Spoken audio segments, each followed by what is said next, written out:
It's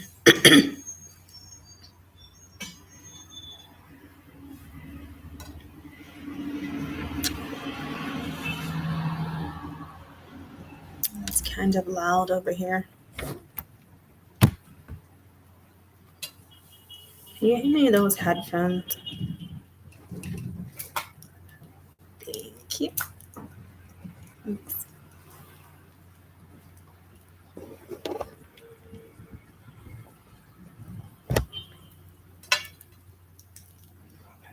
Peace and light, family. If you can hear me and see me well, please put a number 9 in the chat.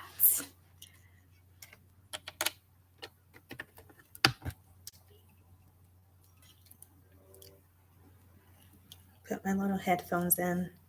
Can you guys hear me and see me well? I see ya. Hi, T. It's here with Mike and Jazz. Hey, beautiful sis, finally caught you live. Yes, I'm so glad to see you. Happy birthday, brother Mike. Happy solar return to you. I saw you guys did it up. It was so beautiful. So beautiful. I got something in store for you, so just be on the lookout. Okay. I love you both. Thank you for tuning in. So proud of you both. Thank you. So we're gonna get started in a minute, but how was the solar return? Like let's talk about that really quick before I get started. Mike and Jazz, are you guys still celebrating? Love you. Yes. How was it? Like, did you drink yourself under the table, Mike?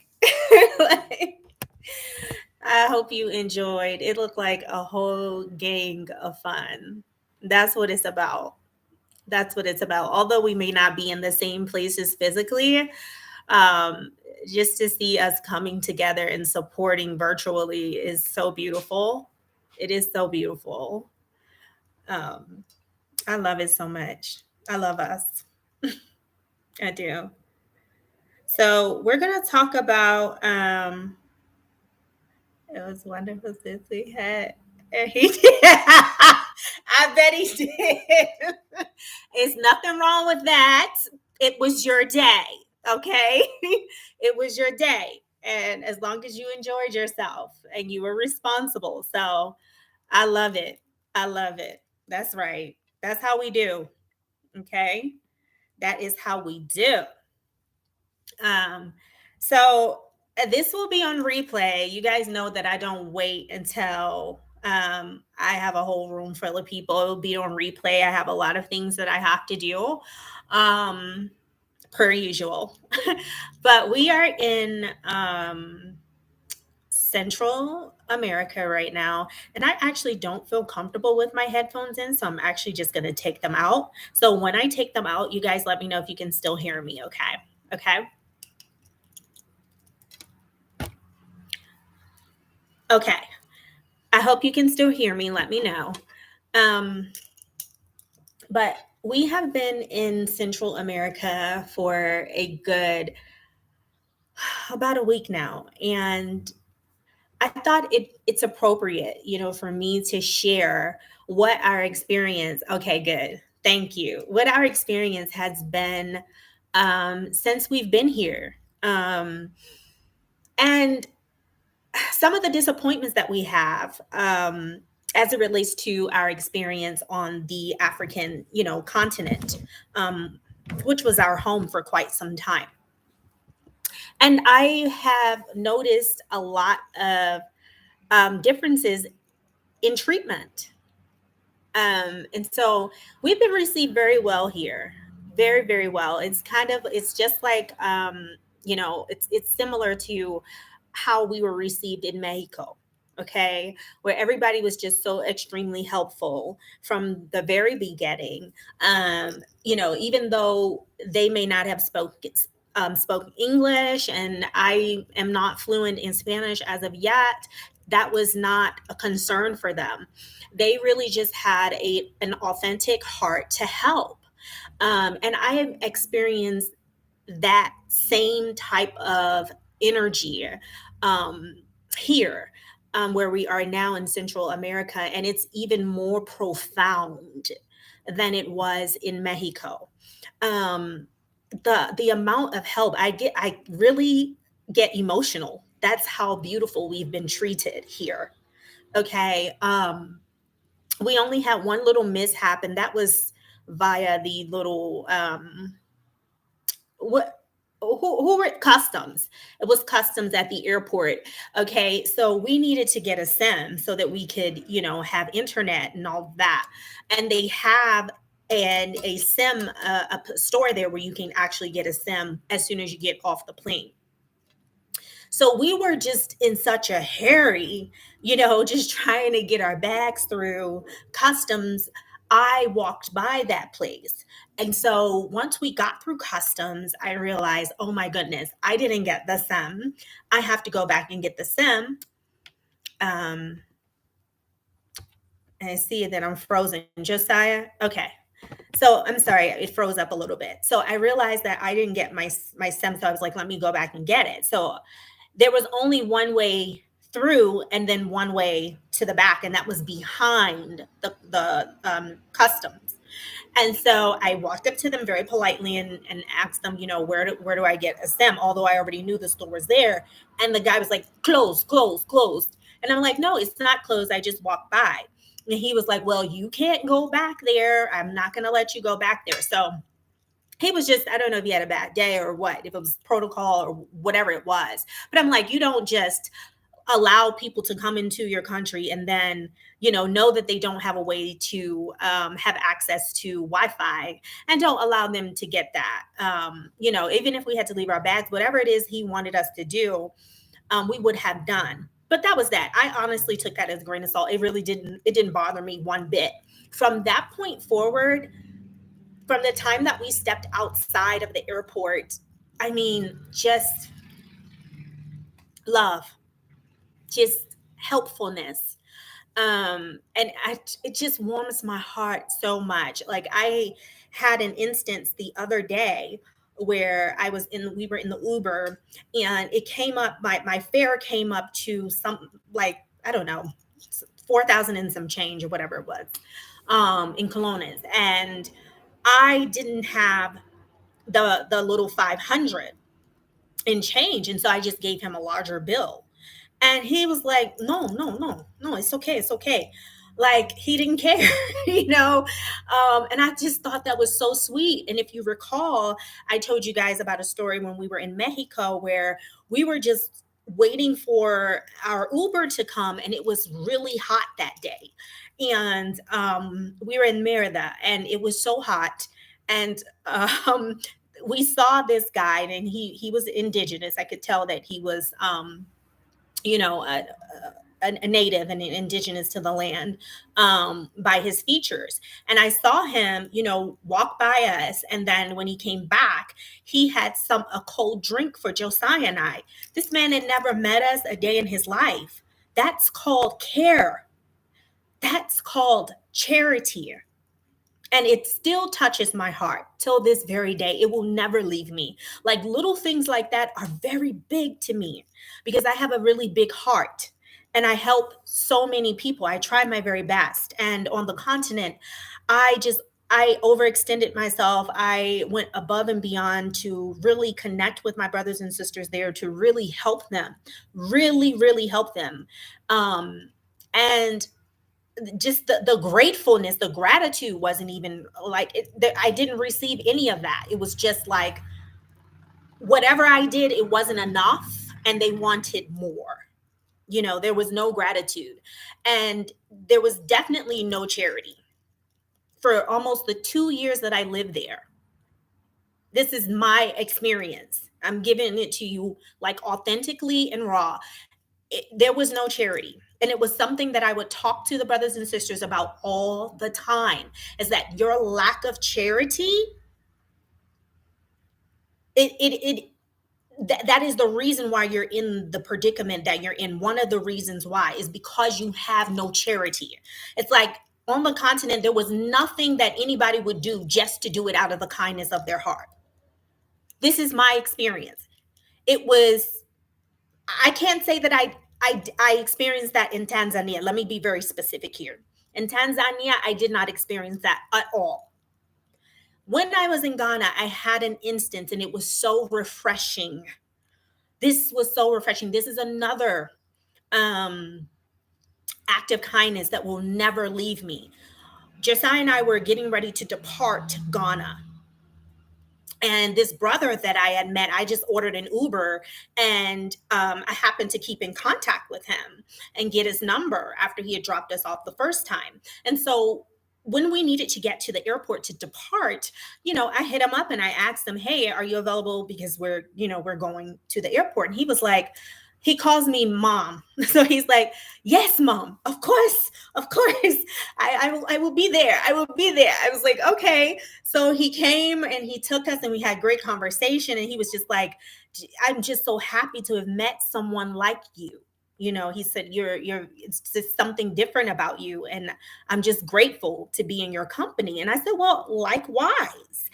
And so we got to the airport and we were getting our luggage out and we were getting ready to depart. And of course, I'm handing him money because I was appreciative. And plus, I wanted to help a little more, because I know that our brothers and sisters are struggling.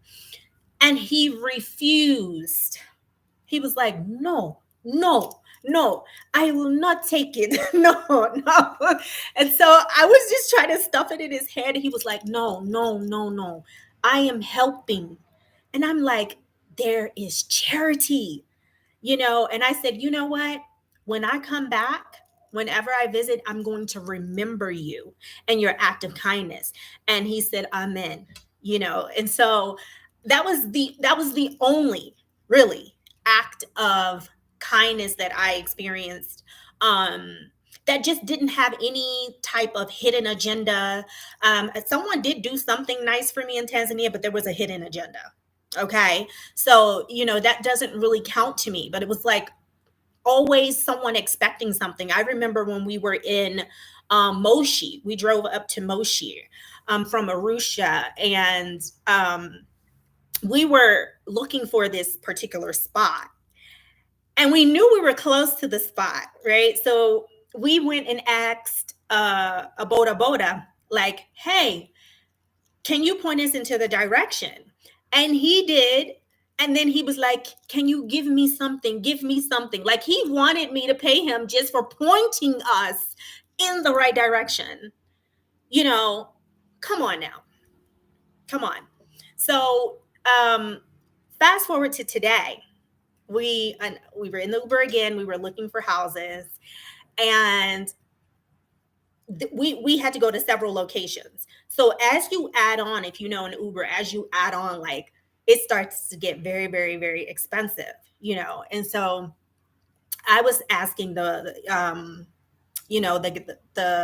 brother, "Hey, can you just take us here and just, how much is it going to be or what have you?" Now we already worked out the calculations. We just wanted to see like what he would say, and if it was close to that. And when we returned back to the car, he had it written down. And so when I saw it, I was like, "Are you saying just from here to take us back home?" He was like, "No, no, for everything, everything." You guys, he gave us way under the amount. Way. They don't make a lot of money here for the most part. And although they don't make a lot, they still have charity. They have charity. And that is why, their land, you can even see it in their land. You guys, the energy that flows from us, our mental state, and the energy that we exude from our light bodies, that interacts with your surroundings, your environment, your atmosphere, in case you don't know that. And so whatever it is you're putting out there is what you are literally getting back. So I see the energy of the people here just by the lushness of the land. These people still have several bodies of water that you can literally drink from. They have blue zones, clean air zones where you can literally breathe like the cleanest air. And I mean, the jungle and the Amazon has been preserved. They're very serious about that here.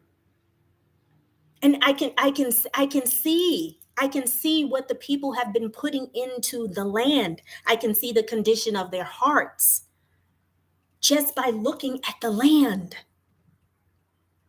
And it just it this is the like among maybe like the third place in all of my travels where I have felt like this is like home. Like I could really like make this long-term home like that quickly. From the time, like I said, from the time that we left the airport.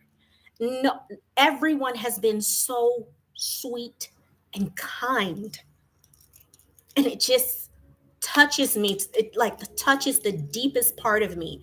It really truly does. And then it's so disappointing as my son and I were conversing and we were just talking about, wow, we did not experience this when we were among our melanated brothers and sisters on the continent. We were at the Walmart, waiting on a ride, and a local had on a shirt that said, "And to my Black people, I love you." And I'm like, oh my gosh. It was so dope to see, just to feel the love. They smile, like they're so happy to see us every time they see us. When we leave the building that we're in, the guy, it just has this huge smile on his face, and he's like, hola. I'm like, hola, ¿cómo está?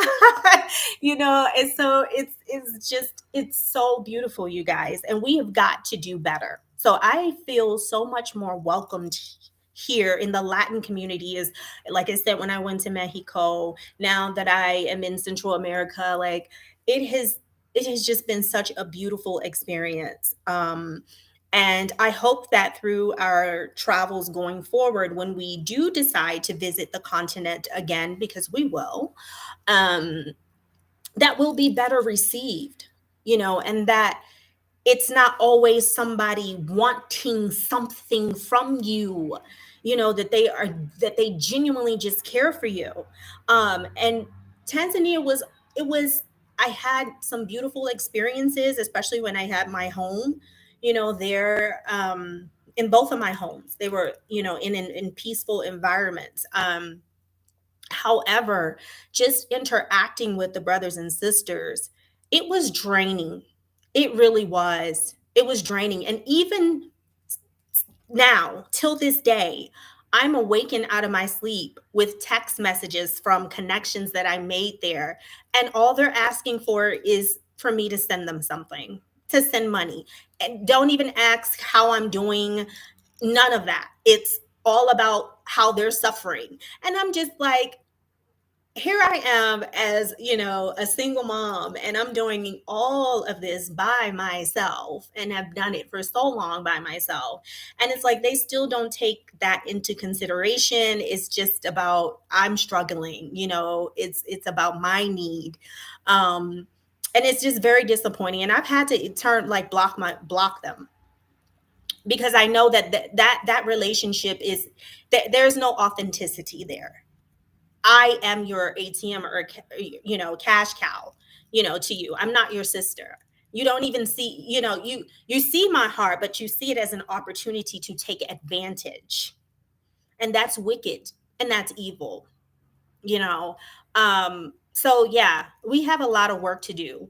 Again, there the continent is huge. Alkebulan is massive, and so I can only speak for the places that I've gone to, and quite a few. And I experienced the same thing in Kenya. I literally almost, I didn't tell you guys the story, but I almost got into a physical altercation, and it makes me sick because it's with another melanated person, you know.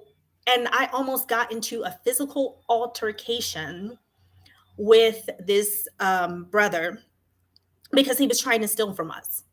And I was just tired of it because I had experienced so much in Tanzania and so much of the same behavior that I just had it up to here. And I was just like, you're not going to do this. So he was driving us like literally, okay? Literally 5 minutes down the road from the airport, okay?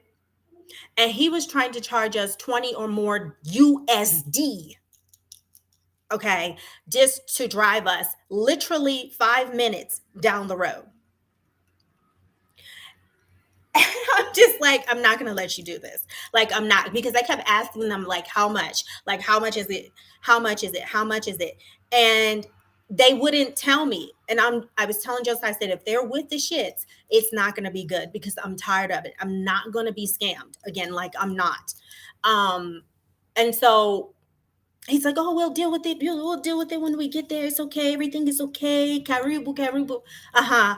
So we get there and I'm like, okay, well, how much? And now by this time, I've already looked on Uber to see how much it would have charged me.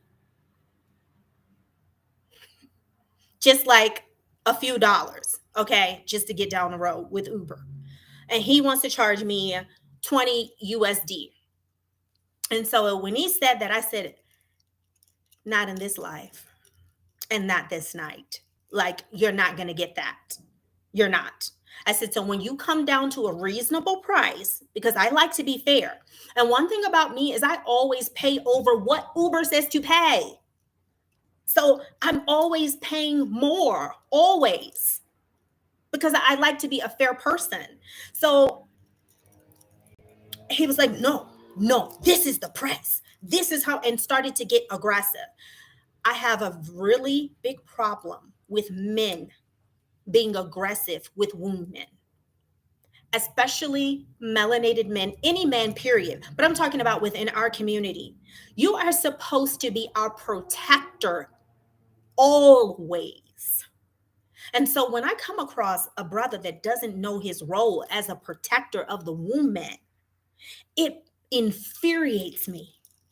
And I grew up in a family where my mother was in an abusive relationship. My sister was almost killed because she was in an abusive relationship. I'll tell that story another day, how your girl probably wouldn't have been here. Well, I probably would have been in jail somewhere because I literally was almost about to like put my sister's child's father at the time like 6 feet under for beating my sister while she was pregnant.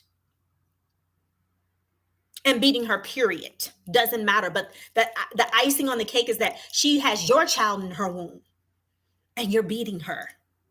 So I don't take that lightly. I'll go toe to toe with any man who thinks that he wants to be physically abusive. We can do it. It's not a problem. And it's a shame that we have to even be in those types of situations with our men. But it's a real thing.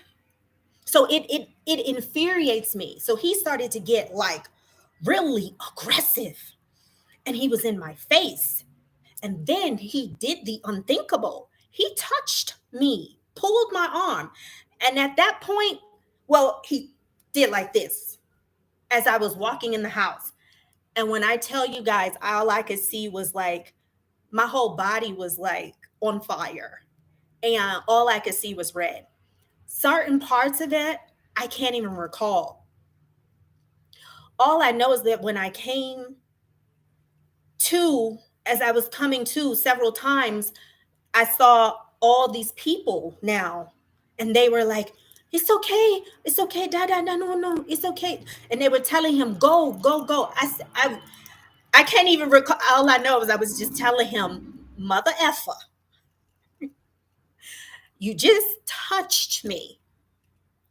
Okay, you just touched me. I will F you up. I mean, it was just all types of language. Okay, I was in his face at this time, and he knew that I was very serious. So he turned and he walked around and he got in his van, and I gave him what I felt was fair, which was more, way more than what Uber said that he should be paid. So I gave him like even 15, and I just gave him the money. I was just, I was so, I was just, I was, you just get tired of it when you have to deal with this day after day after day, where you was just people around you that just see you as a paycheck. And that was my experience in Tanzania. It really was. And no matter how much I tried to connect and have an authentic, caring relationship, it just didn't happen. It just did not happen. There's one person, okay, that two, one in Dar, one in Arusha. One was a owner of a laundromat, so of course, he never tried to get over on me. He actually was one that would help me out when it came to my laundry. Like, he would give me like small discounts and things of that nature. So I was extremely appreciative. And there was another one who did my dry cleaning in Dar. Very sincere sister.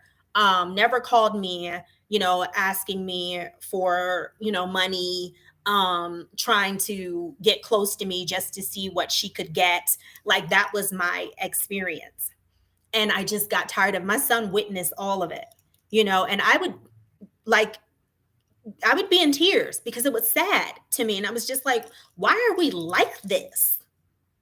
Like, why are we like this with each other? Like, I can go out and I can do something nice, and it doesn't even have to do with money, but just doing something nice, whether it's pointing someone in the right direction or giving some advice. I don't expect anything. But any little thing that's done for me or that I ask to be done, it's what are you going to give me? This was the experience. Again, aside from the brother in Ghana, but I'm talking about Tanzania. This was my experience. And it's very sad. And in Kenya, it was my experience. Very, very sad. Let me see what you guys are saying. Okay, hold on. Okay, so we have a troll. Let me just delete this person. Gracie Griffiths, blessings, queen. Blessings right back at you. Blessings at you. Thank you. TNT with Mike and Jazz. That makes me so happy that you are being treated well, sis. I'm glad you are sharing the honest truth. I always will.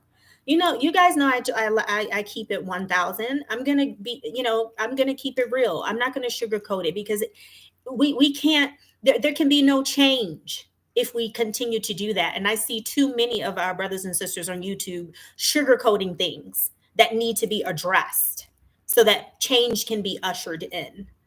Okay, absolutely, sis.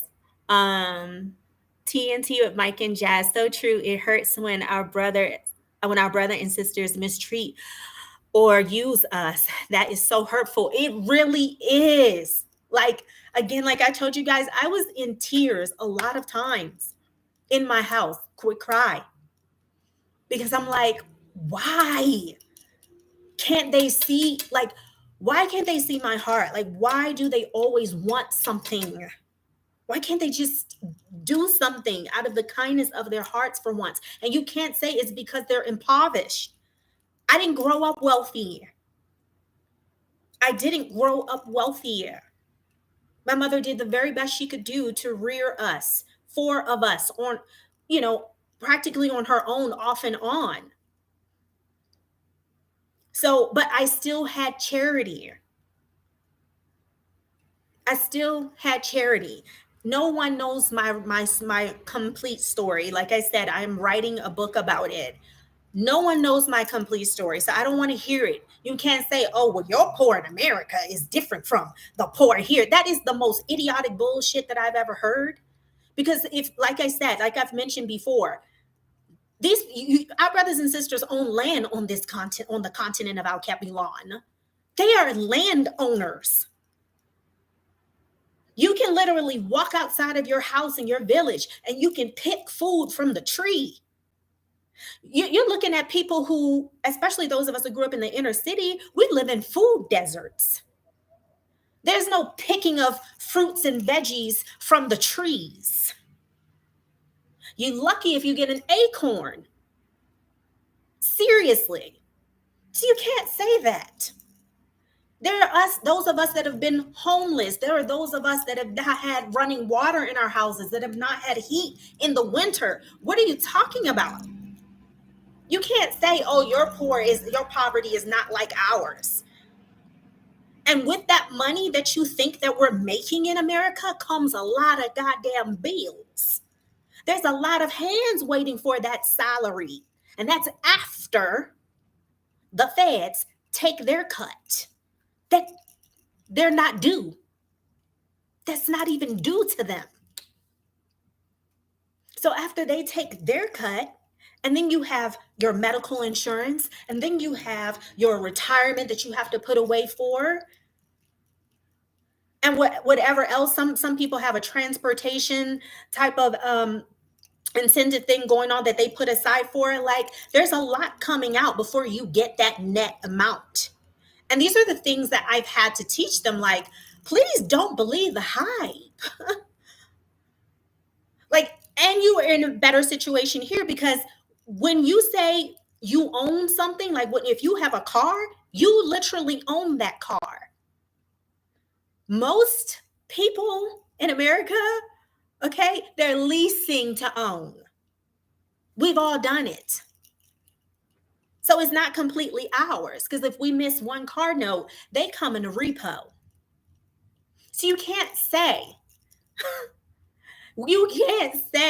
that your poverty is somehow more profound than our poverty just because we make more, but we really don't. At the end of the day, we really don't. And that still has nothing to do with the condition of your heart.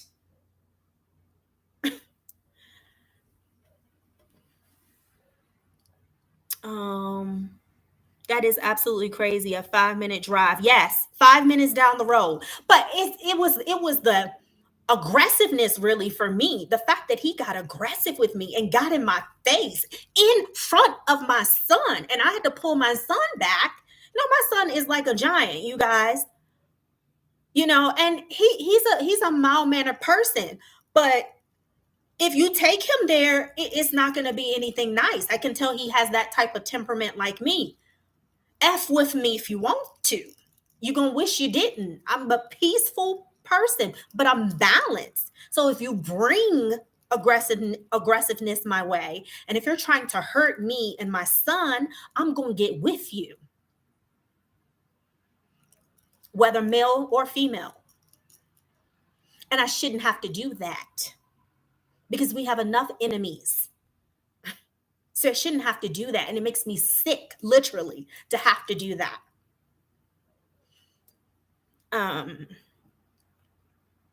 Wabantu Academy. Hello, sisters. Sorry for all the bad experience you had in Tanzania, Kenya, Ghana. There are a lot of mindset issues with our continental people. People don't have interest in hearts. It's true, and it's sad. And it only perpetuates their low estate. Because you're getting back what you have given. This is a give and receive. You shall reap what you have sown. That's not just a saying. It's a very real thing. It's a universal law.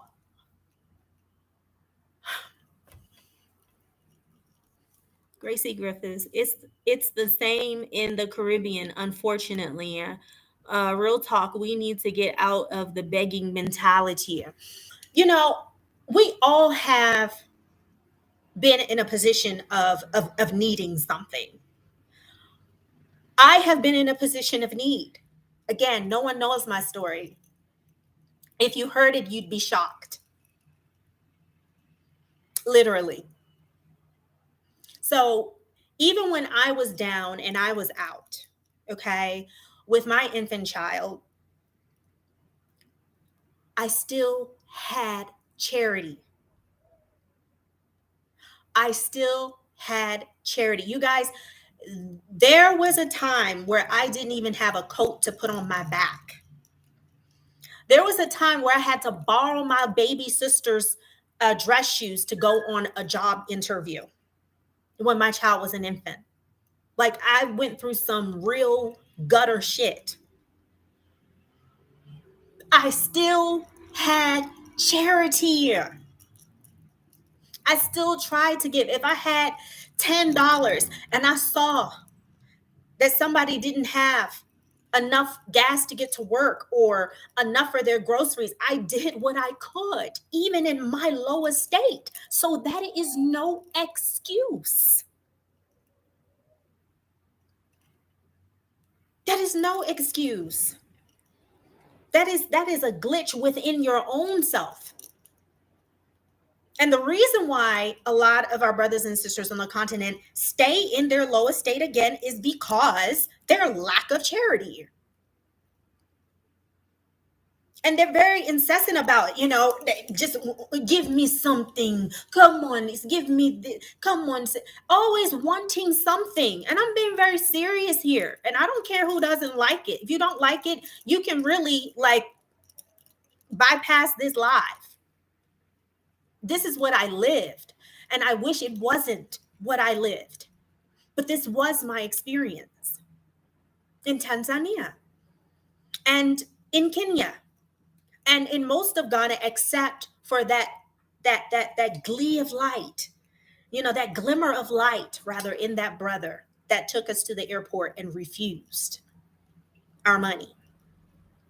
He is an example for all. This is how we need to be treating one another. Again, of course, if you have a job, Uber is your job. You need to be making your money. It's just certain things I shouldn't have to say.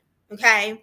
But if you see your brother and sister and they're needing some directions, brother, sister, how can I help you? Oh, you're looking. Oh, yeah, I know what that is. It's right there. We do it all the time. Hell, sometimes we say, hey, I can take you there. We'll put you in a car. I've done it plenty of times, and people have done it for me. I've been walking in the cold with groceries, and I've had a sister and brother stop and say, get in this car. I've also done that for nothing, just to know that I have helped them on their way. That's what I grew up seeing. I grew up seeing my mother do that. My mother would say, hey, get a couple of your girlfriends. I'm taking them school shopping.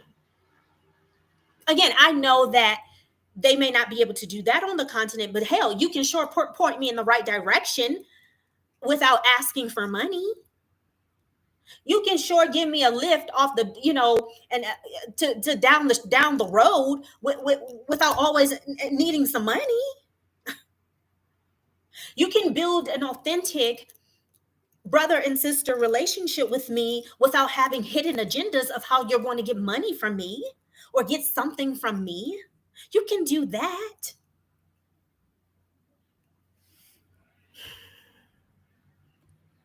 TNT with Mike and Jazz. Absolutely true, sis. It's a heart thing. Yes, it is.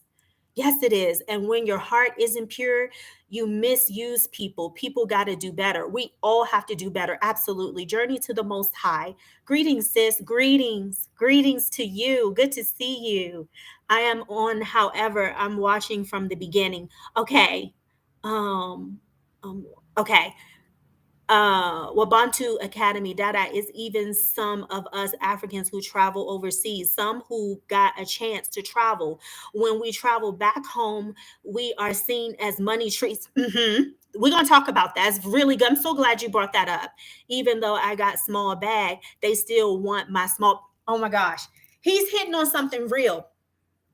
Wabantu Academy, thank you so much for bringing that up, because right now I have someone that I met through work, through an assignment that I was on, and I met her, and we're connected. We're still connected, and she's from Nigeria, and but I've met several other people, so it's not just her.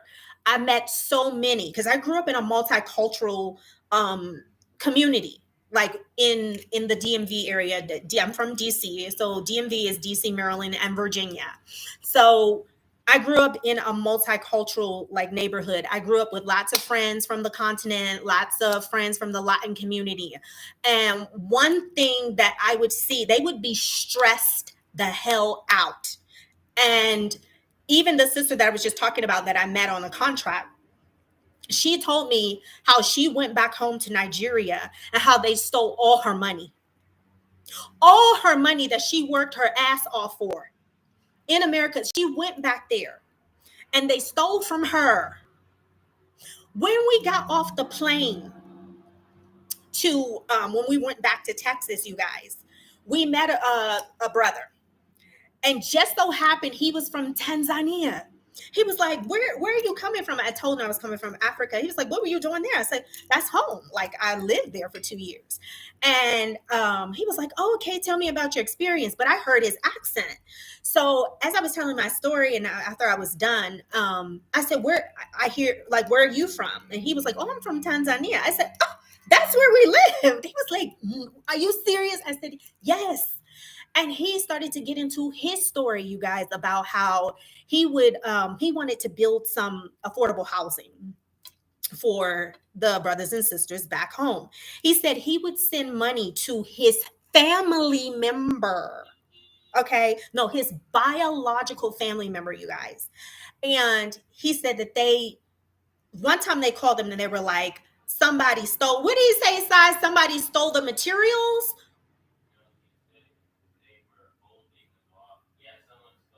Yeah, he said that somebody stole all the materials that they just bought with the money. So he said he felt kind of like it wasn't true, but he said, okay, he was just like, okay, let me just give him another chance, kind of see it. So then he sent more money, right, for them to get the to replace the materials. The brother said a week or so later he gets a call, and again, the materials mysteriously disappeared. He said they stole. He got word that they were the ones, they just took the money and did what they wanted to do with it.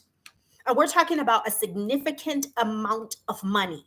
I said, now, you said these are this is your biological family? He said, yes. Sister, this is my biological family. They stole from me. I said, and they have like no type of remorse, nothing, like you're not, they're not afraid of losing you, like as a family member, as a support. It means nothing. Now I knew the answer to that, because living in Tanzania, they don't care about long lasting relationships. They're trying to get what they can get at that very moment. They don't give a damn, excuse me for rocking the table, they don't give a damn about like preserving a relationship. They don't care. They don't. Okay. This is the time that I have to rip you off, and this is the time I'm going to take to rip you off. I don't care about what happens, Kesho tomorrow. I don't care about what happens then. I don't care. I said, that is a damn shame that your family did that to you. But it wasn't shocking. It was what I experienced myself. You steal from your family and they're trying to do something for the community? Does that make sense? Does that seem like people who have their head screwed on straight? I'm not trying to be offensive, but there's something wrong with that. I don't care who it was, even if it wasn't happening in Tanzania, wherever it was happening, but it is happening in Tanzania. And wherever else it is happening within our community, that shit has got to stop. That's low vibration. That energy is being dispensed of.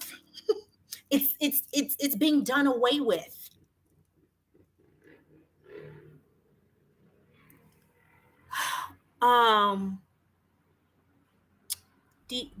Deetra, I believe that. Yes. What's up, Life Tribe? Welcome, brother. Yes, hard truth. It's the truth. It is the truth. That is what I experienced, and it drained me, you guys. And that is why I will not be returning back to Tanzania to live. Not to live. It was that draining. Even my son, he said, Mom, I can't. I can't. He's like, I'm so glad we're not there. Really down to earth, easygoing young man. Very, patient. But my son was like, no, Mom, I'm so glad we're gone from there. He was so happy. And I am so happy. It was like a cloud, it's just over us. We were happy in our compound, but every time we had to go and interact outside of our compound, it was just so daunting. And even with my house help, who I loved dearly, but I'm getting bombarded with calls from her. Now, you guys, before I left, okay, so before I left to go to Ghana, I gave her designer bags because I had just been shuffling all these things around and I just needed a lighter load. I gave her designer bags. I gave her clothes. I was always giving her something. Josiah, you've seen it, right? Always giving her something. Always. I just wanted to, help. So, but before I went to Ghana, I needed a lighter load. I gave her a whole gang of stuff.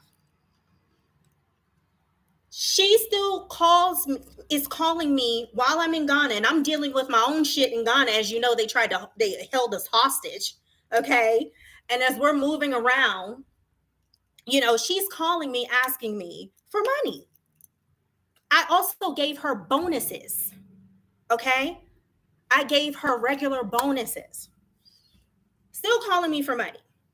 Before we left to go back to the States, I gave this woman anything she wanted in my house. I literally left all my stuff in my house. Okay. And I have to even go into the story about another diasporan that I don't even want to go there, about trying to rent my house out. And that didn't go well the second time again. But I told her, write down what you want and you can have it. She got it. This stuff was new, you guys. Okay. So I gave her a whole gang of stuff and a computer, all of that. Do with it what you will. I gave it to you. You can do with it what you will. So she should have been straight, because I know the value of those things that I gave her if she sold them. To this day, just as of the day before yesterday, it's the wee hours of the morning and my phone is ringing and she's telling me that she needs money. I said, what the fuck? Are you kidding me? There was no, how are you doing? Did you guys make it okay? Are you okay? None of that. After I just gave her. So it's never enough. It's like, no, I'm going to suck you dry. So I literally have to cut her off. Somebody that I care for dearly. But I just cannot deal with that type of energy anymore. I cannot deal with that greed anymore. I just can't. I can't. These people don't know how to get it out the mud, huh?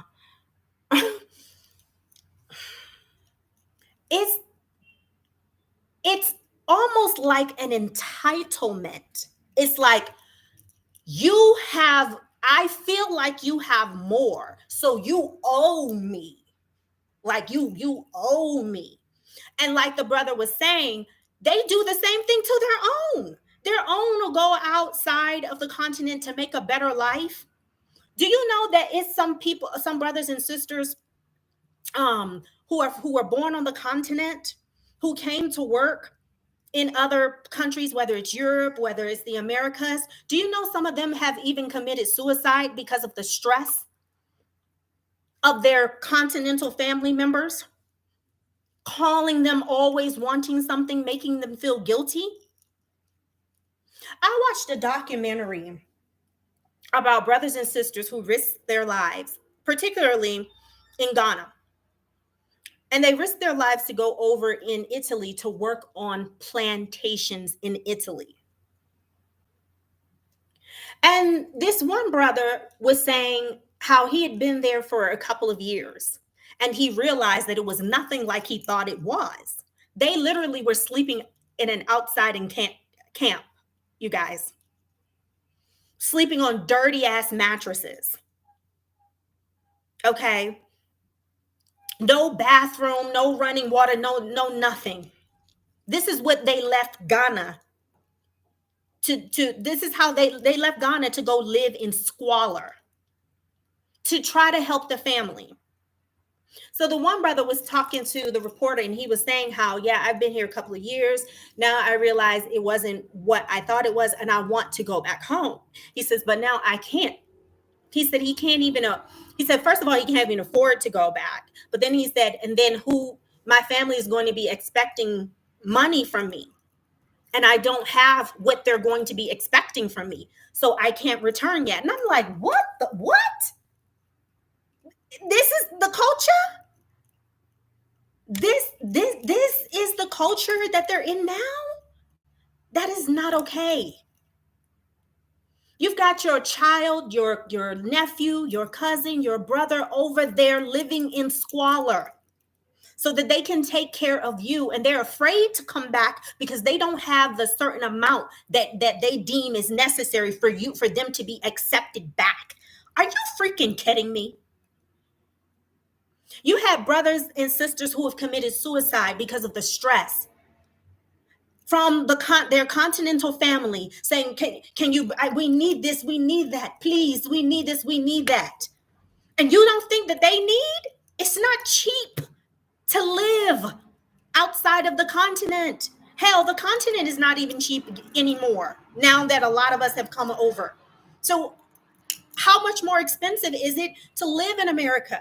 You guys, before I left to journey to Al Kabulon, my rent in a very upper class part of DC was 2,000 just for the rent, not to mention utilities. 2,000 USD for an apartment.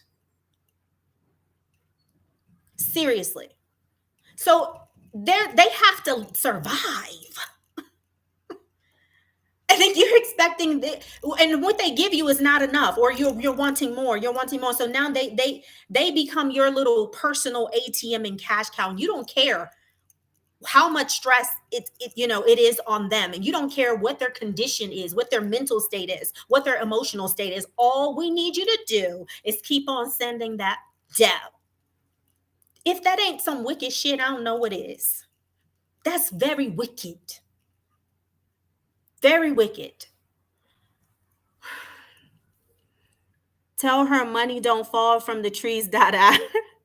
Ubuntu Academy. Tell her money don't fall from the trees, Dada. You entertain her and it's become toxic. Yes. Do keep yourself first. You can't please everyone. You will fail, Dada. Stand tall and say no. They take you for a ride. You're right. You're right. And she's the last person that I have to block. And she will get blocked. The other day when I was awakened out of my sleep with that text message after I left her in very good condition, I said then I have to block her too. I have to. So I will. No lie, that is draining. TNT with Mike and Jazz. No lie, that is draining. We got off the ship in Zanzibar and was bombarded by people, and some are very pushy, and it's never enough no matter what you give. And they listen, the TNT with Mike and Jazz, they were there just for what, maybe a couple of weeks, and they already got the Tanzania experience. They already got it. It's I've been there, so I know what they're saying is true. Now, by me being there for almost 2 years, I've learned how to move. But when I first went over, experienced the same thing. The same thing. And we would go walking on the beach in Zanzibar. We literally got followed by these beach guys, okay? The beach boys. We got followed, and they kept on harassing us about buying their crafts. Now, I had already patronized them the day before. No, every day they saw me walking on the beach, they wanted me to buy whatever it was that they had. Excuse me. And I was just, it got to a point where I would try, I would go looking to see from my hotel because I stayed on the beach. And I would look to see if I saw any of them, really. just so that I could avoid, or I would just go another way or go to another beach. I mean, but even then, you know, unless you're going to the ones where, you know, it seems to be exclusively for, you know, the Mzungu. So yeah, it was so draining, you guys. And it's just been such the opposite here. It has been so refreshing. And like I said, they don't have much, but what they have, they're willing to share with you. They want you so much to be comfortable in their land. They want you to be so comfortable. That is so refreshing. It is so beautiful to me. Whatever they can do. Like I told you today, that guy charged me way under the amount. I was like, oh my gosh, the honesty, I wasn't used to it. I was just like, oh my gosh, like he's shortcutting himself, you know, and then gave me his number and then showed me where I could get a car rental and then told me, you know, if you need anything, you just give me a call. What?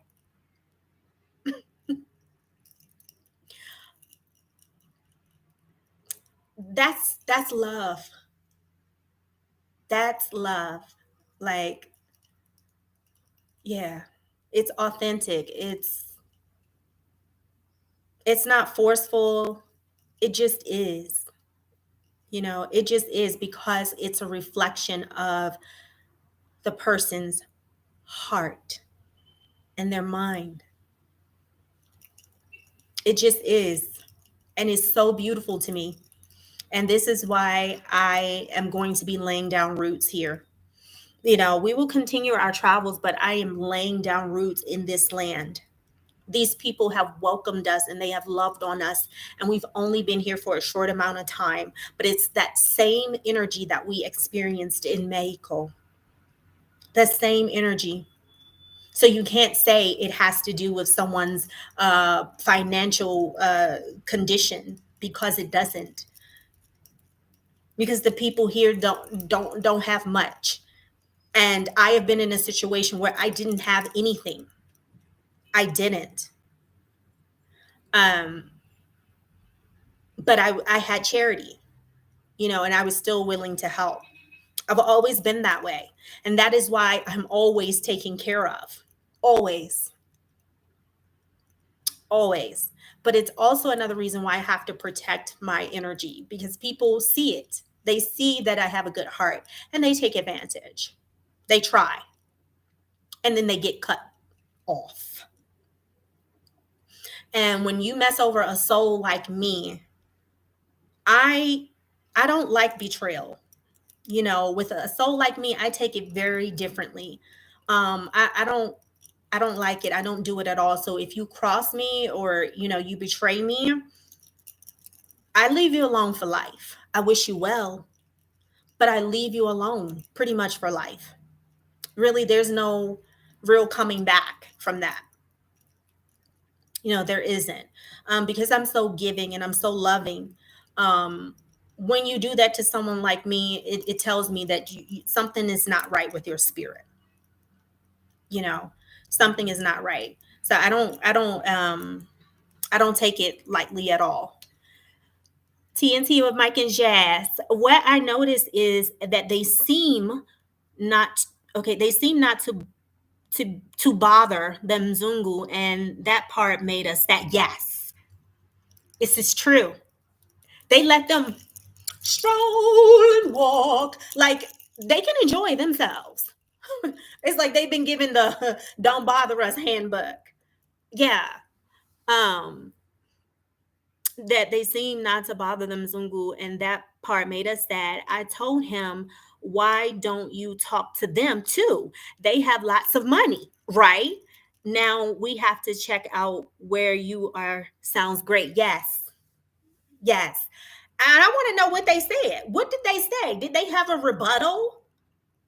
TNT with Mike and Jazz, when you ask them why don't they bother them, why do they let them come and enjoy themselves without being harassed? Okay, I want to know if they had an answer. Wabantu Academy. The story about Italy, it's true, Dada, and they look down on us if we don't bring bag of money. All they want is money. I cut most of old friends off. I cut off most old friends because their phone calls. It's always about money, laptops, phones. That's a damn shame. I'm so, like, it's sad that you had to go through that, brother. It really is. And it just, it's so sad. And I see you. I see you in your videos. You guys, this brother, Wabantu Academy, he is a genius. So it, you have to talk to him, see if he's open to it. But when it comes to so many subjects, whether it's languages or a math, he's a math genius. Okay. So if you're needing help with your children, if you're homeschooling him, he can be a resource. You can ask him if he has the time. But this brother is a genius. He really, really is. You should subscribe to his channel. He does a lot of math tutorials on his channel.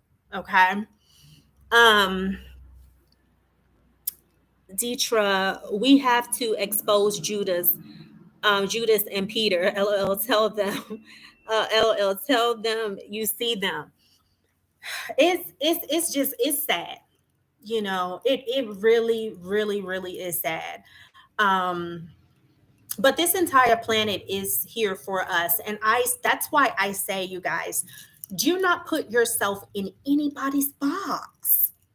Not the Alkebulon box, not the America box, not the any box. Okay?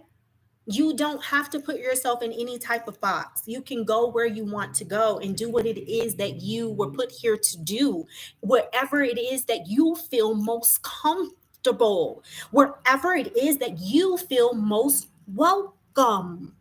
That is where you need to be. That is where you need to be. And like I said, Alkebulon is massive. So there's so many more places and lands to visit, and we will do that. And I hope that our experience will be like the opposite of what we've experienced thus far in our travels on the continent. I really, really, truly do. So we shall see. We shall see. But yeah, that's it, you guys. Like, just go where you are loved.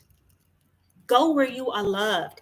I know we want so much to be together with our brothers and sisters, on the continent. However, if they keep rejecting you,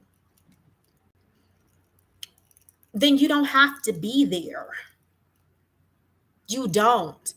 You don't have to only make a place in Alkebulon a home. Now, yes, it is our home. It is home of our ancestors, along with the Americas and many other places. Again, we were all over the entire planet, you guys. That's something you have to trace back for yourself. You have to find out where your lineage is, and you'd be surprised at what you find. It's not a one size fit all. Even if we all have melanin, we all have different stories. The bloodline goes back to various clans, various lands, and not just on the continent of Alkebulon. You need to know this. So the only person that's putting you in a box is you. That's it. If they treat you better in Latin America, be in Latin America. If they treat you well in some other part of Alkebulon, then go to that place. Hell, if they treat you well in some parts of Europe, go there. If they love you, they're being authentic, go there. Don't ever let anybody tell you you don't belong in a certain place. You are organic to this entire earth. You are organic to the entire earth. You are organic to the entire earth. Or maybe you're not. You got to trace back your bloodline, because some aren't. just because you're melanated. So let me fix that. But those who do know who they are, okay, and you know that you are organic. You are organic to the entire earth. So you don't have to put yourself in a box and say, "Oh, I can only live here," or I'm only supposed to live in Africa." No, it's not so. It's not the truth.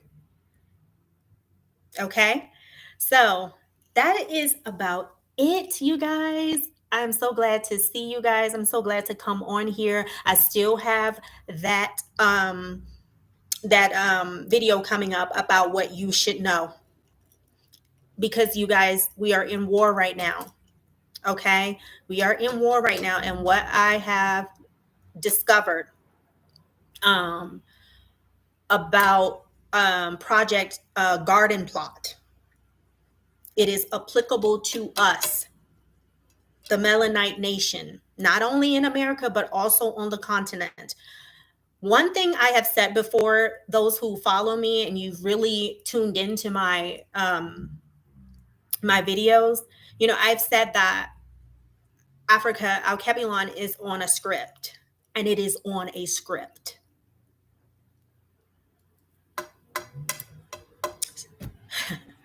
Some strategic planning, okay, and planting of persons in high places on the continent, put there specifically.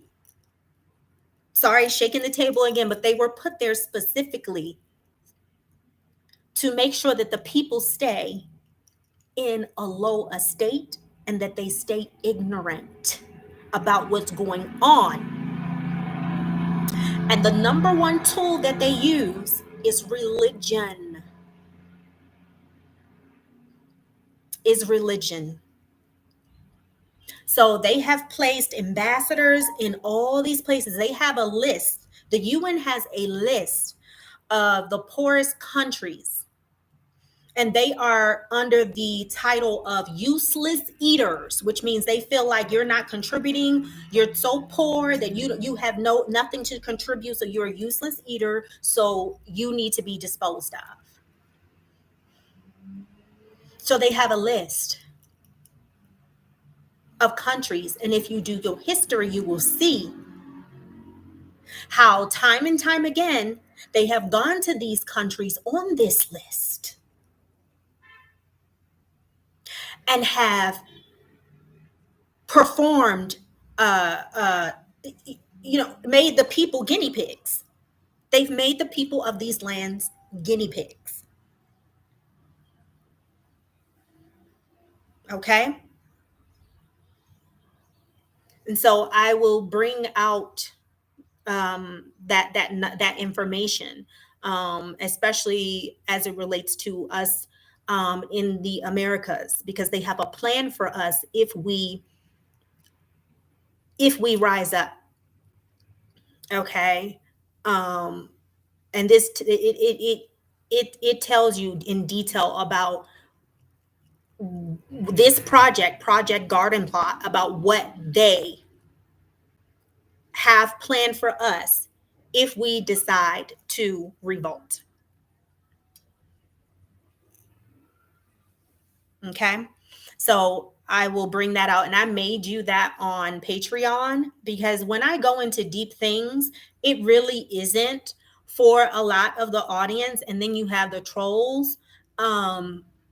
When I brought out the video about the beings in the shadows that run the government, I got some really foolish and ignorant commentary, and so I may do it on Patreon. So if you want it, you'll have to join Patreon.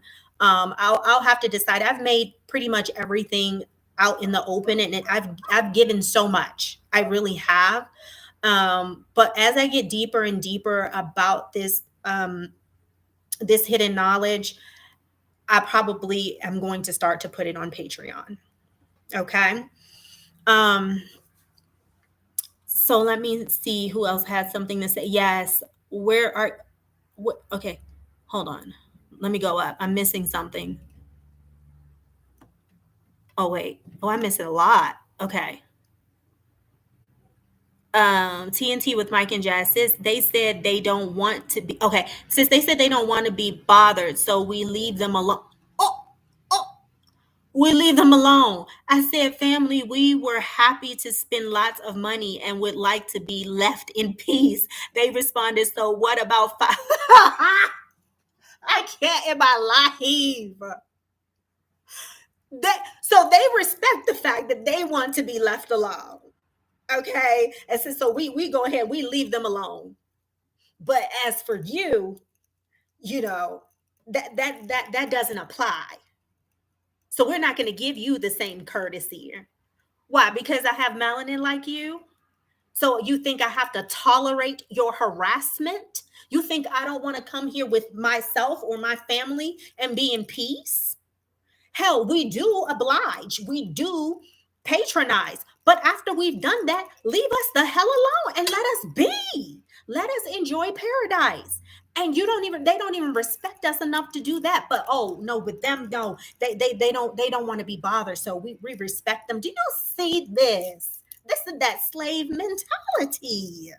This is what it is. Oh, you will obey their command. You will respect their wants and their desires, but you will not do the same for your brother or your sister. Oh my gosh. Facts, go where the spirit leads you. Absolutely. Absolutely. TNT with Mike and Jazz, where are you? Where you are led you will be fed. Yes. Where you are led, you will be fed. Okay, got it. You guys. So now you see, I really do need some help with my glasses and stuff. And I'm trying not to wear them. But it's getting to a point where when I'm starting to do like this, yeah, I'm gonna need a little help. I need to get some herbs that can correct this. But yes, facts. Go where the spirit leads you. Where you are led, you will be fed. Absolutely. I love that. Where you are led, you will be fed. I love that. TNT with Mike and Jazz. Wabantu Academy, facts data. Wataluka Media. This is just individual experiences. You had a hard time in Africa and are now enjoying life in Central America. That's great. But also remember, some people have had a hard time in Central. We know that. And that's another thing. Let me stop it right there because I feel the energy of this comment. And it tells me that you haven't watched my content. And it tells me that you really don't understand where I'm coming from. Because every time we talk about a place in Africa, people feel like people have put Africa on the non-criticized pedestal. Not here. Africa going to be criticized. The people of the land, they're going to be criticized on this channel. And I don't need people giving little rebuttals back about, oh, well, it ain't just in Africa and this and that. It's the same thing about the theft that was going on in Tanzania and the theft that was going on in other parts. And people were like, well, it don't only happen in Tanzania, or it don't only happen in Africa. It tells me where your mind is, that you're not mature enough, and that you to comprehend that. It's not about it happening in other places or not happening in this place. It's about, we're talking about, this is the place where we are living or have lived. And at the time, I did a lot of videos about when I lived there. So it was a place that I lived. So I didn't give a damn about what was happening any other place because that's where I was living. I'm intelligent enough to know that it happens in other places. I'm also intelligent enough to know certain things don't have to be said. I'm also intelligent enough to know that other people may have had hard times in Latin America. It's my story. And so many other people have had the same experiences in Tanzania. So if it looked like a duck, talks like a duck, walks like a duck, it's a duck. Tanzania got some work to do. Period. Whether you want to accept it or not, whether 10, 40 or 50 people went there and had a lovely time. Tanzania still has a lot of work to do, along with all the other places on the continent, along with America and other places. But I'm talking about my experience there.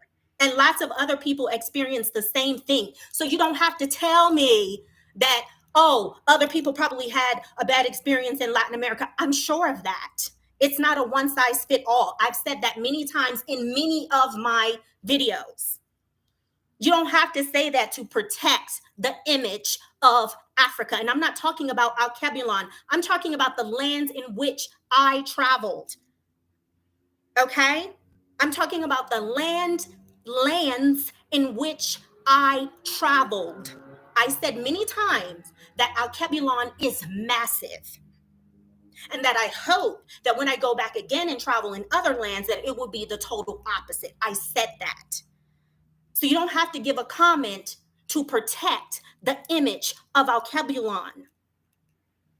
Every time somebody has something to say about Tanzania or Africa, here goes somebody making a video to try, trying to sugarcoat and trying to protect, as if she can't be criticized or the people within her can't be criticized. That's bullshit. Period.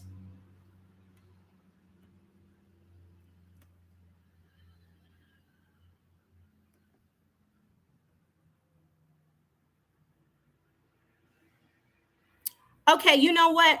With Wataluka Media, you're just on here to troll, and I really don't have time. Like, your comment, it has no real meat or validity. What you are saying, we already know. What he is saying, I just want to know if I'm the only one.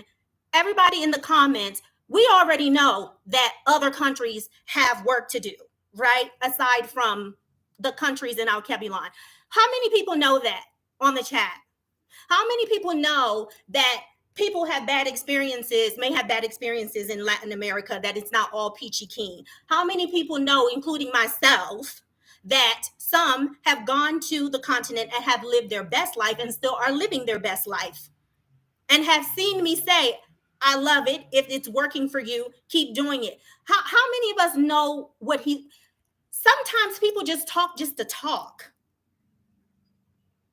No, it may seem harsh, but I've seen this so many times where I've made a video or another sister has made a video, yet there were people afraid of making videos about their experiences in Tanzania because they were concerned about the backlash of the people who don't like change, of the people who don't like the truth, of the people who want to continue to sugarcoat the experiences of the diasporans that are there. Well, that's not going to happen here. So your comment goes without saying. It's so unnecessary. What is your point? What are you adding to this conversation? We all know that.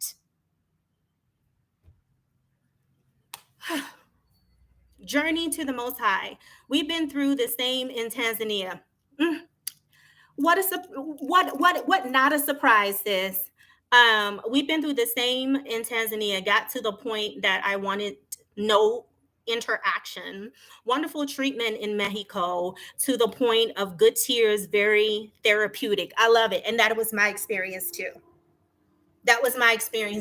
When you start to have a large group of people, saying the same things, that they're having the same experiences, that means that there are some things that need to be looked at. And that means that they need to be looked at within that land without trying to direct the attention to another land. That's so immature. That's a deflection tactic. And it's used by immature people who don't want to have any type of accountability, who want to continue to see things through rose-colored glasses. Some things go without saying. If somebody said, well, hey, Mahogany, you eat too much. We've been noticing this pattern where, this pattern of gluttony, with food. You're having an unhealthy relationship with food. Well, Sean, my sis, she got an unhealthy relationship with food too. We're not talking about my sister. We're not talking about anybody else but me. It's the same thing about whether I'm talking about Tanzania, whether I'm talking about Kenya, whatever it is that I'm talking about. I'm talking about that particular land and the people within that land at that time. And it does not mean that people in other lands may not have issues. I mean, this is common sense shit. That's why you can't grow, because people don't want to grow. All they want to do is deflect. That's all they want to do. This is why you can't grow, because you have minds like this that they just want to push aside the issue at hand and then deflect the attention onto somebody else or something else. How can change ever come?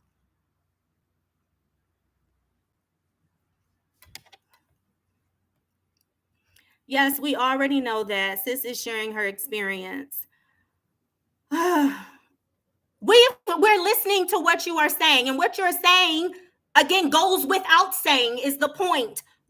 Watuluka Media, what you are saying goes without saying. We're talking about my experience in Tanzania and in other lands that I have traveled, and so many other people have also had the exact same experiences, which means there's an issue there. We don't care about the issues in other lands. We ain't talking about them right now. So what you're saying goes without saying.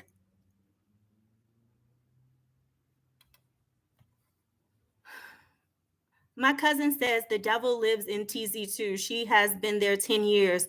So there you go. Oh God. The devil is everywhere. Let me tell you that. TNT with Mike and Jazz, turning a blind eye won't approve the situation, right? Improve the situation. Just like here in America, we can't ignore what's going on. We have to shine a light on the darkness. Absolutely. And I did that in the realest way, whether it was out in the streets when I was living there. Okay. I come from a family of civil activists. I come from a family. My great-great-grandfather was assassinated for dedicating his life to the upliftment for his people. Okay? About that life. And you just got people sitting up here just making silly ass comments just because they can. Certain things just don't have to be said. And I'm just tired of it. We know we got issues in America. And one thing about us, for the most part, we'll call them out ourselves. And you're not going to hear me say, yeah, well, well, Africa got problems too. When they talk about the issues within the melanated community, you're not going to hear me say that. You're going to hear me address those issues head on. Because I know they exist. And because I know that they need to change. That's what you're going to hear. We're not afraid to talk about our issues in America. We got plenty of them. And it is my hope that we want to work on them, because we have to if we are going to survive. But we also know that most aren't.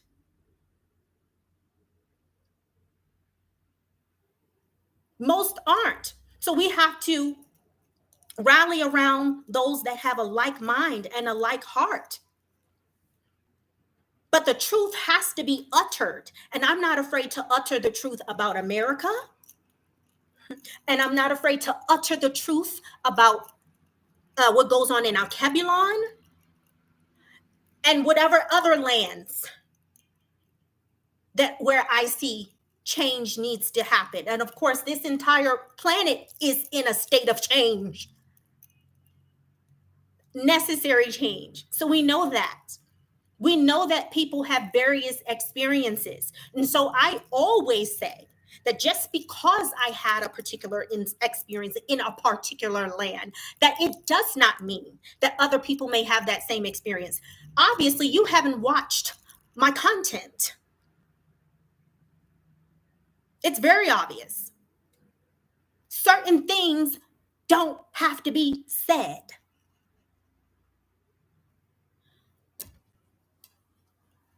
Agree, sister. Things, issues must be spoken loudly. The truth has to be uttered. And I saw it so many times. You guys don't normally see me like this, but I keep a lot of things quiet. And I saw so many videos of lies, of people literally lying to the people about how things really are in Tanzania and in other parts of the land. Straight plain people. Okay? I saw people criticizing other brothers and sisters who were telling their stories, which were all similar, which creates a pattern of similarity, which means this issue is, or these issues that have been patterned through experiences, they are real and that they are valid. And I've seen people pick on people or make videos to try to discount what the experience of another brother and sister, just because they wanted to continue to keep the lie going. That those experiences that the brothers and sisters were talking about, those adverse experiences, were not real. That's not okay. And when you see people like that, you guys need to call them out. And it needs to be called out. I watched so many videos of brothers and sisters saying, oh, well, they turned the comments off because they were so concerned about the backlash of brothers and sisters who don't want to deal with the real issues because they want to keep everything the same. Now, is that really love? When you're ignoring a problem that needs to be addressed, that's adversely affecting the lives of the children that come back to live in the mother, is that someone who has a loving, authentic heart? Ask yourself. Or is it the person that's wanting to bring these attentions up to the forefront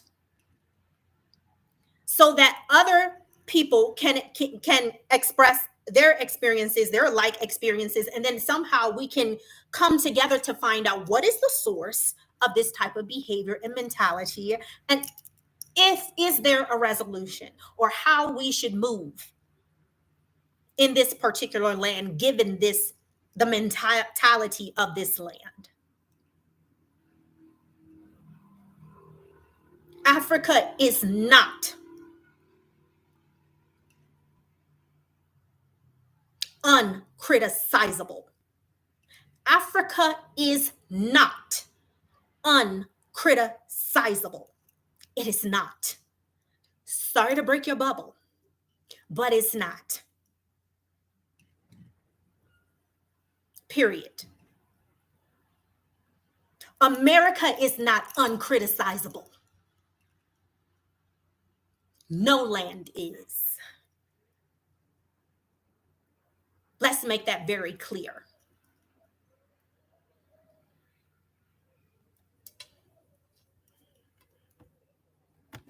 Another troll. So anyway, you guys, let me take it down 1,000. I get so tired of it. I get tired of it. And sometimes I just have to just address things like head on, because I get so tired of it. People thinking that we can't talk about Africa, and like they have to add a comment to kind of protect Africa. If that mentality continues in any land, it's going to eat away at the land. And the chances of survival are going to be slim to none. Remember, you are energy beings. So What you give out goes into your atmosphere, it goes into your land. And then that's what is given back to you. That's the exchange, whether you like it or not, whether you agree or not. The truth does not need any of that. It doesn't need your agreement or validation. It just is. That's universal law. So it would seem that it would be more beneficial for us to bring these things out to the forefront and talk about them amongst one another, as opposed to try to sweep them under the rug or try to deflect about what's going on in another land with another people when we're not even talking about that land or the people of that land.